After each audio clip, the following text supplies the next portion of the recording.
마켓워치 쪽에서 지금 이제 AI 쪽에서는 시장을 바라보는 것들은 크게 전주와 대비해서 크게 이제 변화가 좀 없습니다. 그러니까 뭐 여전히 보시는 바와 같이 2.6% 정도의 그 시장 포지션을 가져가라, 그러니까 현금 포지션을 가져가라. 그래서 현금을 갖다 적게 가져간다는 얘기는 시장이 그렇게 나쁘지 않다라는 것 갖다가 반증하는 것이고, 적어도 이 마켓워치 쪽에서의 숫자가 10% 이상 넘어가기 시작하면은 약간은 이제 리스크가 온다라고 보시면 될 것 같고, 10% 이하 상태에서는 뭐 그래도 주식시장, 뭐 채권시장, 그 다음에 금융 전반적인 시장이 뭐 긍정적이다라고 보이는데, 연 2주, 3주 동안에 계속 2.7, 2.6 계속 있다는 얘기는 매크로적인 측면에서 시장은 그렇게 리스크가 있지 않습니다. 그러니까 우리가 흔히 아는 변동성 지수인 빅스 같은 경우에도 20 이하를 계속 유지하고 있고, 채권 금리 같은 경우에도 10년물 미국 재무채권도 한 3.5에서 위로도 못 가고 지금 밑으로도 못 가는 상태. 주식 또한 뭐 약간의 조정들은 보이고 있지만은, 그렇다고 했을 경우에 연초 대비해서 한 10% 이상대 어떤 주가 상승을 보여주고 있고, 전주 같은 경우에도 일부 약간의, 그러니까 주 목요일까지는 미국 시장 같은 경우에 좀 조정을 보이는 것처럼 보였으나, 금요일 날 뭐 앞서도 말씀하셨듯이 미국 은행들에 대한 리스크 어떤 해소, 이런 부분들이 또 급등하는 장들이 연출되면서 뭐 지난 주간으로 놓고 보면은 거의 뭐 스테이한 그런 시장을 보여주고 있습니다. 그래서 마켓워치 쪽에서 했던 그 시장 자체는 여전히 주식 시장을 떠나지 않았고 그냥 계속 있어도 무방하다라는 어떤 측면들을 보여주고 있고요. 네네. 이런 데이터들이 조금 더 우리가 포트폴리오를 좀 장기적으로 끌고 갈 수 있겠다라는 이제 내용들을 좀 보여줄 수 있다고 볼 수 있겠죠. 네, 그런 힘들이 있는 거죠. 그러니까 데이터 상태에서 이것들이 변화가 나타난다고 치면은 조금 이상하네라는 어떤 느낌을 받을 수 있지만은 2.7, 2.6 이런 숫자들이 계속 유지되고 있다는 얘기는 아직도 우리가 변화 요인들이 없다. 그러니까 시장은 여전히 우리가 트렌드 팔로우 전략 상태에서 계속 가고 있다라고 봤을 경우에는 가는 장들이 계속적으로 나타나는 거고, 이제 그 가는 장 속에서 약간의 어떤 종목별 차별화 부분들이 일어날 수 있다는 거죠. 그동안에 과하게 올라갔던 부분들, 앞서 언급받았듯이 과하게 올라갔던 부분들은 일부 조정을 보여주고 있는 거고, 또 이제 과하게 올라가지 않고 그동안에 조정을 보였던 종목들은 다시 올라가는 키 맞추기를. 그렇죠. 키 맞추기 장세들이 이루어지는데, 그러한 부분들이 미국 시장에 벌써 이제 나타나기 시작하고 있습니다. 미국 시장 같은 경우에서는 이제 그동안의 시장을 굉장히 주도했던 테크라는 부분들이 조금 상승의 어떤 부분들, 물론 애플이 굉장히 어닝 서프라이즈였던 실적을 내면서 지난 주말 금요일 날은 굉장히 큰 폭의 상승을 보였지만, 반면에 보이지 않는 가운데에서 그동안에 뭐 쩔어 있다라고 표현하기에는 뭐하겠지만은 굉장히 시장에 어떻든 저평가됐던 바이오들이 지난 주서부터 조금씩 올라가는 모습들이 좀 보여주고 있습니다. 이제 그런 부분들을 또 데이터를 통해서 좀 볼 수 있는 것 같고요. 엔트로 놓고 보시면은 뭐 마켓워치는 말씀하셨듯이 그렇게 2.6에 유지되고 있고, 금융시장 전반적인 시그널, 뭐 지난주하고 비교해보면 크게 변동 없죠. 그냥 주식시장 여전히 두 개, 원자재 시장 뭐 안 좋아. 그리고 부동산, 지난주에 이제 부동산하고 원자재 쪽이 둘 다 파란색이었는데, 지난주에 부동산은 좀 돌았다. 니티 시장 같은 경우에는 좀 바닥을 뭐 이렇게 좀 보여주고, 그 다음에 금리 부분들도 이제 추가적으로 올라가지 않는다라고 보면은, 뭐 부동산 시장에 대해서 긍정적인 시각들이 있는 거 아니냐. 그래서 니치 시장 같은 경우에도 지난주하고 별반 다름없고, 가상시장 자체도 우리가 대안으로서 이제 가상자산, 스테이블 어떤 코인 쪽에 대한 대안으로서 가상자산, 그리고 채권 같은 부분들이 조금은 아이러니컬합니다. 개인적으로 보면은 이제는 앞서 우리 팀장님께서 말씀하셨듯이 대규모의 한국 그 채권 매수가 4조에서 한 5조 정도까지 지금 이제 매수세가 유입된다라고. 그러니까 이제 개인 매수세가. 개인 매수세가. 근데 빨간색은 하나뿐이다. 불장으로 간다고 치면은 이게 한 2개, 3개 정도 가고, 이게 채권 금리하고 리츠, 부동산 시장은 서로 좀 연관성이 좀 있어 보이는데 이건 하나다. 근데 이런 부분들도 왜 그런지에 대해서 이제 데이터로 또 한번 확인해 보도록 하겠습니다. 이제 그렇게 돼 있고, 금융시장의 전반적인 위험도 뭐 여전히 뭐 괜찮습니다. 안정적인 스테이블하고, 원자재 쪽이 좀 안정 쪽에서, 양호한 쪽에서 좀 여전히 조금 주의를 요하는 그런 쪽의 어떤 시장을 보여주고 있고요. 전반적인 산업은 아직도 이게 한 방향이 아니다. 한 방향이 아니다는 얘기는 변동성이 여전히 좀 남아있다라는 얘기죠. 그러니까는 아직 위험자산과 안전자산으로 보면은 안전자산 쪽을 갖다 취하라고 하면서, 그러면서 가치주가 아닌 성장주를 갖다 사라. 네. 그리고 이제 중소형주나 대형주냐 이런 부분들에서는 한 중립적 위치로 놓여 있고 그러면서 첨단 산업을 사라. 그러니까 시장 자체는 아직도 이 양쪽에 양단의 어떤 포지션이 가지고 있다라는 얘기죠. 그래서 지금은 안전한 거냐 아니면 성장주냐 이런 부분들이 아니라 여전히 시장은 변동성이 여전히 네네. 시장을 갖다가 지배하고 있고 이 변동성에 맞는 전략들을 갖다가 우리가 굳이 시장 쪽에서 대응을 하시려고 그러면은 마벨 전략을 가져가야 된다는 얘기죠. 양쪽에 안전자산도 가져가면서 성장주도 가져가야 되는 거고 또 대형주를 가져가면서 첨단 산업을 가져가는 게 그래서 굉장히 시장에 대응하기 좀 쉽지 않은 장입니다. 오늘같이 이렇게 확산돼 버리면 네네. 어떠한 종목들을 사더라도 시장을 대응할 수 있는 장이 나타나는데 뭐 이게 약간 양쪽으로 이렇게 좀 시장이 나타나는 얘기는 뭐 둘 다 가져가든가 아니면 내가 한쪽으로 배팅이 돼 있다라고 봤을 네네. 경우에는 그 배팅된 시장 잘 갔다가 오히려 포트폴리오 교체하는 게 아니라 내 장이 올 때까지 그렇죠. 내 거가 올 때까지 올라갈 때까지는. 그렇죠. 네. 홀드하시는 전략들이 또 유효할 수도 있다. 네. 왜 그러냐면은 아직 마켓워치 쪽에서 얘기하는 매크로 리스크 자체가 2.6밖에 안 나타나고 그쵸. 있기 때문에 굉장히 시장은 아직 뭐 변동성이 있다지만 어떤 한 방향으로 지금 이제 틀지 않는 그런 방향이기 때문에 지금 어떤 보유 전략들을 갖다 가져가는 게 좀 맞을 것 같고요. FMC 회의 이야기 하셨는데 FMC 회의 가지고 한번 또 얘기를 해보겠습니다. 그러니까 이제 5월달 FMC 회의가 5월 초에 있었었죠. 그래서 5월달에 이제 FMC 회의에서 금리를 또 추가적으로 인상했습니다. 그래서 이제 5에서 이제 5.25까지 올라갔고 한국 금리 3.5하고 미국 금리 5.25면 이제 1.75까지 갭이 이제 벌어져 있는 상태인데 네네. 먼저 채권 얘기부터 먼저 하겠습니다. 아까 채권이 한 4조 5천 정도의 개인 매수세가 유입되고 있고 한국 사람들은 확실히 배팅에 올인되는 네, 배팅의 그런 민족. 그렇죠. 네. 배팅의 민족이라고 했을 정도로 굉장히 배팅을 과감하게 했는데 이 과감하게 했던 부분들은 과거에 어떤 학습 효과가 나타난다라는 부분들 볼 수 있을 것 같은데요. 재미있는 사실은 2007년도 미국발 금융위기가 있었습니다. 이때 그쵸, 채권 네. 금리가 이제 5.25%였었어요. 네네네. 미국발 금융위기 이후에 지난 7년 동안 2007년 8년도서부터 2016년 동안 이때가 금리가 5.25에서 이제 거의 0%까지 내려오거든요. 네네. 이 0%까지 내려오는 과정에서는 채권의 금리 자체는 역수라고 계속 말씀을 드렸지 않습니까? 그래서 채권이 조금 어려워요. 그러니까 채권이 금리가 내려가는데 채권 가격은 올라간다. 이렇게 이제 반대로 생각하는 부분들이 일반 투자자들은 굉장히 어려운데 네네. 어쨌든 수익률하고 역수로 움직여진다라고 보면은 현재 채권 금리 5.25 지금 5.25에서 0%까지 갔던 2007년도에서 2017년대까지 가장 이 구간에서는 채권의 시대였습니다. 네네. 그러니까 주식시장은 굉장히 연평균으로 보면 한 3, 4% 정도의 수익을 나타낸 반면에 채권 같은 경우에는 8%대에서 10% 정도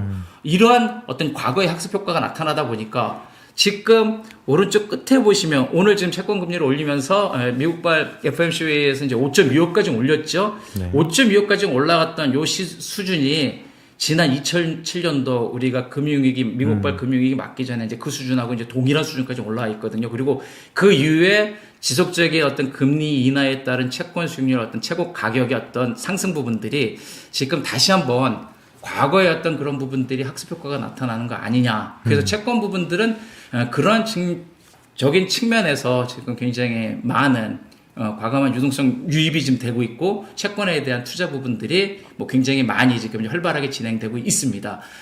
이제 그런 가운데서 채권 시장은 오히려 이제 채권 금리가 향후에 하락하면은 굉장히 좋은 흐름을 보일 거라는 부분들 갖다가 인지해 주시면 될 것 같고요.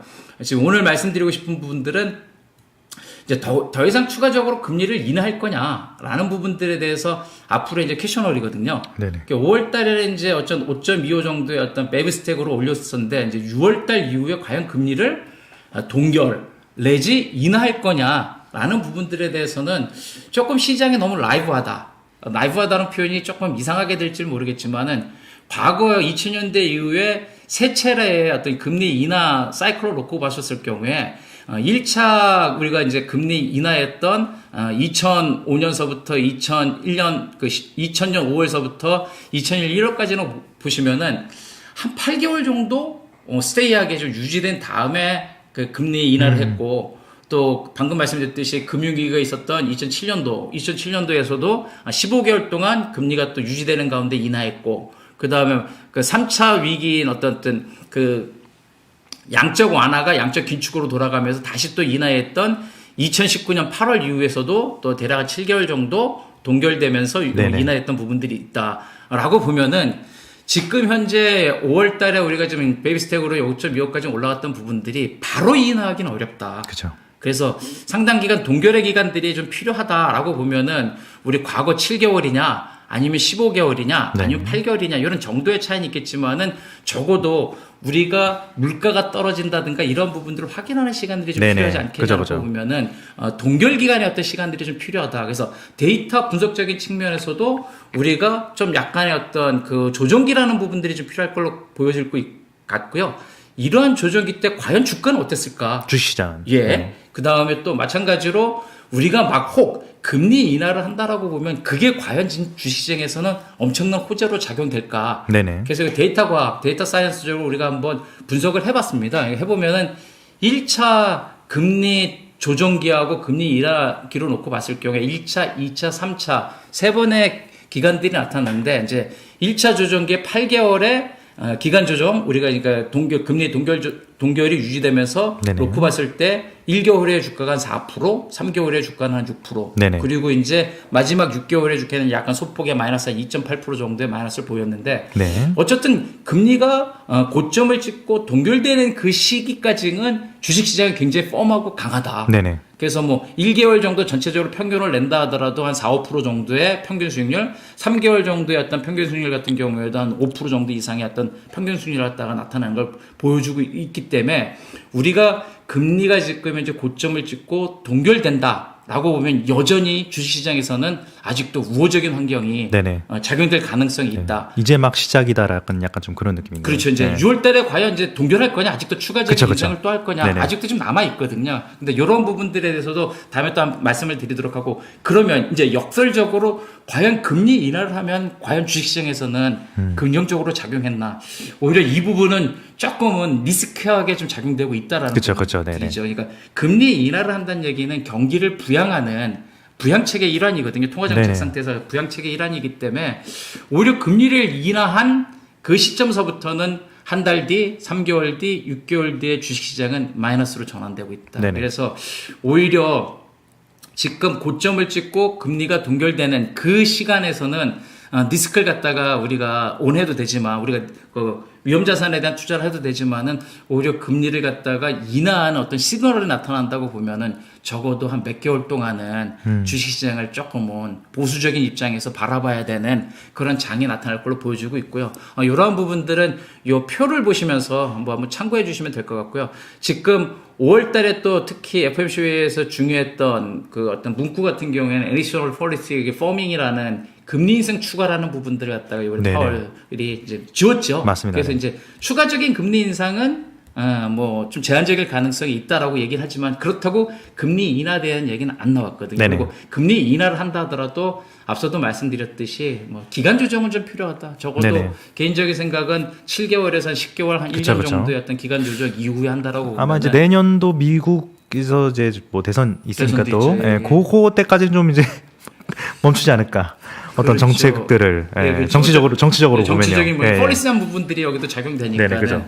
요번 5월달 FOMC 쪽에서 문구를 삭제하면서 추가적인 인상이 좀 어렵지 않을까라고 얘기하고 있지만은 FOMC 끝나자마자는 6월달 이제 6월 15일날 또 이제 6월달 FOMC 회의가 있습니다. 네네네. FOMC 같은 경우는 45일마다 한 번씩 이제 회의를 개최하게 돼 있는데 6월달 지금 당초 끝나자마자에서는 거의 동결이 그냥 거의 98% 그리고 인상은 거의 없었었는데 요게 지금 날짜가 지르면서 오늘자 아침자 FOMC 모니터링을 해보니까 동결이 물론 절대적으로 우세합니다. 92% 정도 지금 동결할 거로 보여주고 있는데 아직도 인상에 대한 이야기들이 좀 있다. 예, 요거는 이제 경기 지표가 너무 잘 나오고 있어가지고 고용 지표도 그렇고. 예, 그게 이제 우리가 그 매크로의 어떤 충돌이다, 매크로의 어떤 대립이다 이런 부분들을 우리가 볼 수 있을 것 같은데 지금 매크로 부분들이 조금 약간 충돌되고 대립되고 있습니다. 뭐냐면은 지금 경기는 어렵다.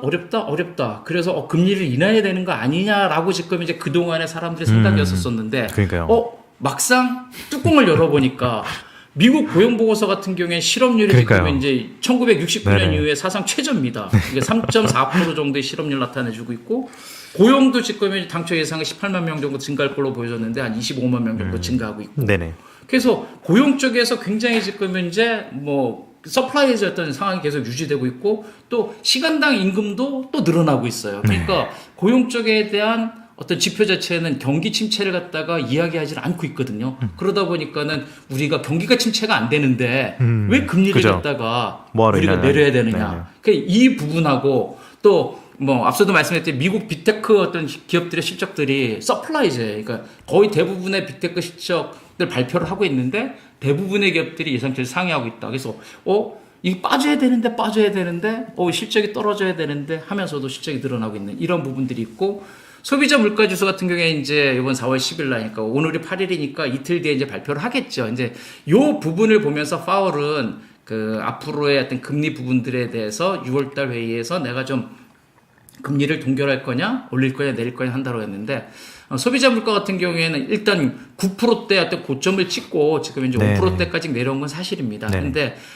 미국의 어떤 인플레이션 목표치 같은 게 2%대 목표치이기 때문에 아직도 목표치보단 올라가고 있습니다. 추세적으로 하향 추세는 분명 맞지만은 아직 목표치에 근접하진 않았다라는 부분들이 미국의 금리 어떤 인하냐, 금리 동결이냐, 인상이냐 이런 부분들. 그래서 매크로로만 놓고 보면은 고용이나 빅테크 실적으로 보면 아직도 추가적인 인상에 대한 이야기들이 있을 수 있는 거고 물가적인 측면으로 보면은 다운사이즈 되는 어떤 부분으로 볼 수 있기 때문에 뭐 인하에 대한 당위성 부분들이 분명히 있다. 근데 이제 이런 가운데 또 한 가지 시장의 노이즈 같은 경우에는 이제 부채한도에 대한 노이즈들이 네, 좀 있죠. 맞아요. 6월달 부채한도 노이즈 이 부분들이 1월 1일까지. 그렇죠. 네. 이게 상당히 조금 큰 노이즈로 작용될 가능성이 좀 많거든요.